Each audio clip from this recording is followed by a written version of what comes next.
शुमाली Korea के रहनुमा Kim Jong Un को उनकी बेटी किम जू ए के साथ देखा गया है। उनकी उम्र 12 साल बताई जाती है और शुमाली कोरिया के रहनुमा के बच्चों में दूसरे नंबर पे हैं।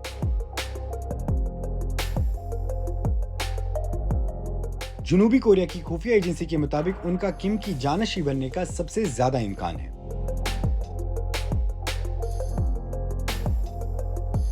वो 2022 में पहली मर्तबा अवामी सतह पर उस वक्त नजर आईं जब वो अपने वालिद के साथ मिसाइल तजुर्बात और फौजी परेड में शामिल हुई।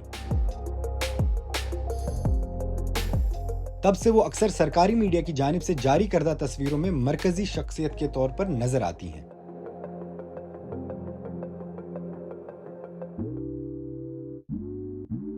जब शुमाली कोरिया में एक शानदार सैरगाह की नुमाइश की गई तो उस मौके पर भी वो अपने वालिद के हमरा नजर आईं।